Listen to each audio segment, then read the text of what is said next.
Retirement can be one of the best seasons of your life. However, there's a common trap that if you're not careful, can quickly ruin your golden years. In today's video, I'm going to share with you what that trap is and show you what you can do to avoid it to make the most of your retirement. Hey everybody, I'm James Connell, founder of Root Financial, and I'm here to teach you how to get the most out of life with your money. When you think about retirement, you should think of all the wonderful things you'll be able to do. Whether this is fun and leisure, time with family, time pursuing activity with friends, time spent volunteering and in service. There are some tremendous things you can do when you retire. However, there's one surefire thing you can do to ruin all of that, and unfortunately, far too many people fall into this trap. So what is that trap? What is that mistake? Well, it's this. It's attempting to be as rich and wealthy as possible. Now, don't get me wrong. I have nothing against being rich and being wealthy, and I think that wealth can create a tremendous amount of opportunity if it's used and viewed properly. However, the singular focus and the singular pursuit of wealth, that's what I see derail too many people's retirement. Here's an excellent quote that I actually think summarizes this quite well. This comes from Susie Tompkins Buell. Susie says this. She says, if you want to die the richest man, then just stay sharp. Keep investing. Don't spend anything and don't eat any capital. Don't have a good time. Don't get to know yourself. Don't give anything away. Keep it all. Die as rich as you can. But you know what? I heard an expression that puts it well. There's no pocket on that last shirt. So what's she saying?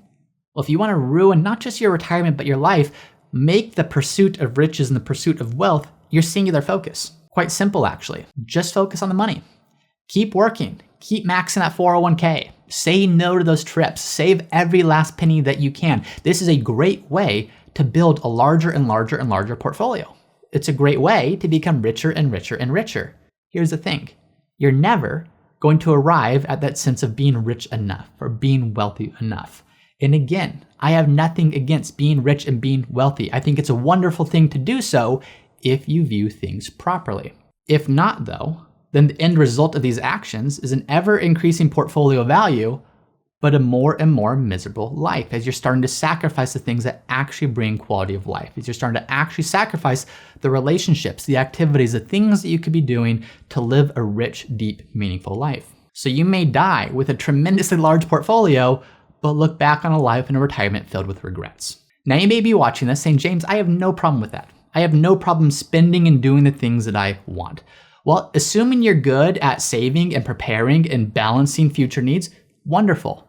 But for those of you out there who are saying, yeah, that's me, there's this sense of addiction almost to a larger portfolio and needing more to have that sense of financial security and saying no to the vacations and no to the things that would be meaningful. If that's you, then I want to show you how this manifests, how this attitude of constantly wanting more and more manifests into little aspects of our life that end up pulling us away from what actually matters and ultimately ruining that amazing retirement experience that we all hope for. So let's look at examples of how would this actually apply. Because here's the thing. Very, very few people would actually say, you know what, my goal is to die as rich as possible. But their behaviors would say otherwise. I see this manifest itself a lot in terms of a retirement date. So you need to work a sufficient number of years to prepare for retirement. You should not retire too early if you're not properly prepared and aren't financially secure to be able to do so. But here's what I see a lot of people doing. They get to a point where they're financially free, and then they keep going. And you look at their plan and you say, you know what, you have more than enough to cover your basic needs, to cover your travel, to cover the things that you want to do with friends and family, yet they keep working. Now, part of this is just an identity issue of not knowing who they would be in retirement, but another part of it is almost the sense that, hey, the larger my portfolio, I'm just waiting for my portfolio to be a certain value because then I'll feel secure. What does it actually look like? Well, it looks like, okay, I'll retire next year because that's when my bonus is paid out. Or, I'll retire in a few years because that's when I'll be eligible for Medicare and I won't have to pay for private insurance, even though they could easily afford it. Or what, if I just stick it out a couple more years, my pension will be even higher, or my deferred comp will be even higher. And again, nothing wrong with these things by themselves. But when you start to realize that these are just justifications and excuses to avoid the bigger issue, which is just needing more and more and more to feel that sense of security, that's when you should start to realize that that mindset is leading you down a path that could be very detrimental to your ability to enjoy retirement. And again, I'm not saying you should retire the day you have enough money to do so. If you love work, keep doing it. Work can be tremendously beneficial. I love what I get to do for work. I don't even think about retirement because it's something that I enjoy so much. It would be part of what my life would look like, even if I was fully financially independent and didn't need it. So if that's you, wonderful. But if you don't enjoy work, and if it's holding you back from things that are meaningful, then we have to start to question what's the reasoning behind some of this. And some of the underlying reasons have to do with pursuing more wealth, more riches, instead of pursuing what's actually most important, knowing that we have sufficient wealth and riches to fully fund that. Here's another aspect of retirement in which this manifests itself, is your income strategy. Now, when you retire, your portfolio is probably going to make up some portion of the income you live on for the rest of your life. Now, whether you look at things like the 4% rule that says you can take 4% of your portfolio indefinitely and be okay for retirement, or other approaches, you're going to be basing this on something that says your portfolio can support some minimum level of income for the rest of your life.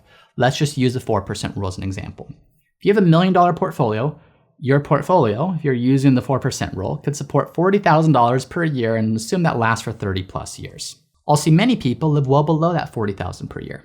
Now granted, they probably have other income sources, whether it's Social Security or a pension or rental income or whatever it might be, but people will live under that. Now there's two reasons for this. One reason is perfectly fine. The second reason is an issue in my mind. The first reason that I think is totally fine is they say, you know what, James, I've got $1 million. I know I could support, say, $40,000 per year. I only need $10,000 to $20,000 per year to be totally happy. Between my Social Security or pension or other income sources, I'm doing the things I want to do with the people I want to do them with. I'm doing the activities that I want to do. I'm spending my days doing what's meaningful to me, and I only need $10,000 to $20,000 per year for my portfolio to do so. Well, great. Even though you're spending less from your portfolio than your portfolio could support, that's not a bad thing if you're able to fully do what you want to do. It's the second instance that is more detrimental, in my opinion. The second instance is when I see people suppressing how much they spend, even though their portfolio could support it, and they're also suppressing the things that would bring them most joy and increase their quality of life. It's the person who's not spending money on things that would be meaningful in terms of pouring into relationships, spending time with family, giving back to charities or causes they care about. It's that person where this is a concern because their portfolio could clearly support it, but by not supporting it, it ultimately comes back to not getting as much life out of their money as they possibly could. So when you're looking at this, understand there's a difference between living on less than your portfolio could support because you're able to do so and still live a totally great life. There's a difference from that and living on less than your portfolio can support because you're living out of a scarcity mindset. You're overly frugal, you're overly cautious, and what it's doing is it's causing fear to make those decisions for you. And the ultimate impact is you're not doing what would be most meaningful throughout your retirement. So that's how this mindset would manifest itself in terms of your income strategy in retirement. Another area of your financial plan where this might manifest itself is your portfolio. Now, those last few years of your working career, it's very easy to get drawn in and almost addicted to a larger and larger portfolio. You're typically in your peak earning years, in your portfolio that started at a couple $1,000s, then several $1,000s, and tens of thousands, then hundreds of thousands. All of a sudden, you're seeing some serious momentum in your portfolio. And this is due to you earning more money and contributing more to your portfolio. It's also due just to the power of compound interest. Most of compound interest plays itself out on the back end of your retirement. So I'll see this happen quite a bit. People will mentally tell themselves, you know what, once I hit $1 million in my portfolio, then I'll feel okay. And they save and they save and they save and they hit $1 million. And they quickly realize, I don't feel any different after having $1 million than I did before having $1 million. You know what, it must be because I need $2 million. So I'll keep saving and keep working and keep growing, and they hit $2 million, and that same empty feeling shows up. And then it's 3 million, and then 5 million. And if you're not careful, that mindset of constantly moving the goalposts and thinking some external factor is going to bring you that sense of security or bring you that sense of confidence, it's very easy to fool ourselves. And we just keep moving the goalposts, and we never truly reach that point at which we feel financially secure. The problem? You're looking at your portfolio as the goal. You're looking at your portfolio value as the be-all, end-all. And if your portfolio value is the goal, you're never going to be satisfied. Your portfolio, by definition, could always be larger. Doesn't matter if you have 50,000 in your portfolio or 50 million in your portfolio. There's always a larger number that it could be. So if your goal with it is to constantly increase this and grow your wealth and grow your riches, you're never going to feel like you arrived. You're never going to feel that peace of mind. However, If you don't view your portfolio as the goal, but instead you view it as the means to an ends, it's the thing that will allow you to fulfill your actual goals of time with family, time in service, time doing what you enjoy doing.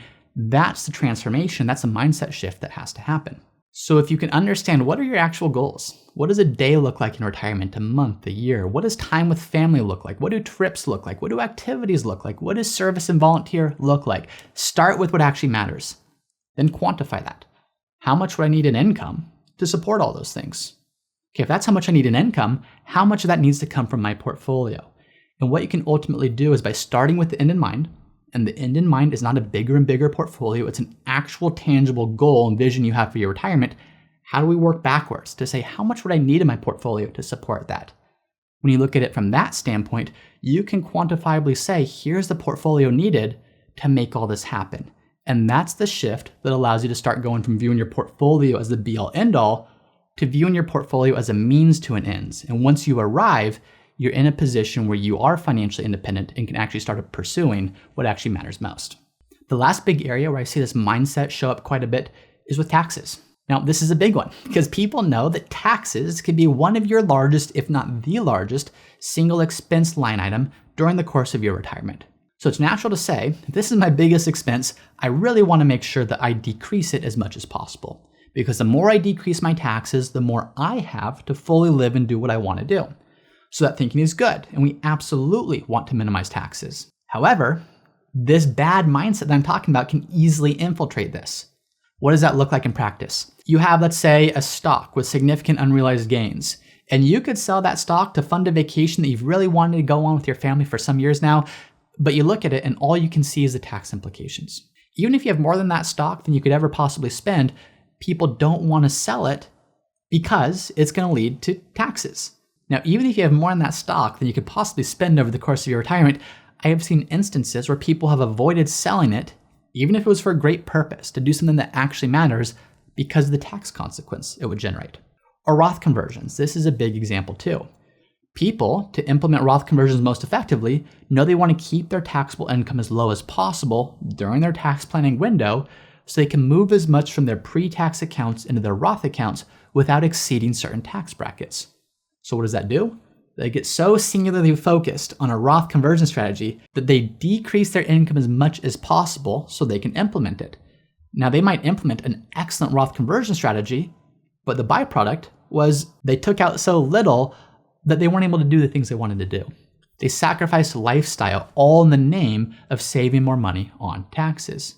And again, I get where it comes from. People are concerned about taxes. People are concerned about a significant portion of their retirement being paid in taxes. Well, you should be concerned, but you should counterbalance that against what is our actual primary goal. What do we actually want retirement to look like? And if we ever start letting the tail wag the dog, the tax tail wag, the rest of your life being the dog, we've missed the point. How can we prioritize a life well lived and then implement the tax strategy, the portfolio strategy, the income strategy, and everything else to support that, not ever to detract from that? Now, there's certainly going to be cases where trade-offs are needed. There's certainly going to be cases where it's not so black and white. However, going into this with the mindset of how can I prioritize what actually matters is going to take you far further than always prioritizing riches, always prioritizing wealth, always prioritizing growing your net worth, which is not bad in and of itself, but if this starts to take you away from what's actually important, we've missed the point. Because money should represent freedom. Wealth should represent freedom. But when you start making moves and decisions that impinge upon that freedom simply because it means less in taxes or a greater portfolio or more income or whatever it might be, we're getting it wrong. It now means your money is controlling you as opposed to the other way around. In the words of Sir Francis Bacon, money is a great servant, but a bad master. The difference is the mindset and the approach with which we take when we look at our financial plan. Now, if you're watching this and this is resonating and you're saying, James, I think that might be me, well, be sure to check out this next video I made here, where I walk through 5 reasons it might be time for you to retire right now. Once again, I'm James Knoll, founder of Root Financial, and if you're interested in seeing how we help our clients at Root Financial get the most out of life with their money, be sure to visit us at www.rootfinancialpartners.com.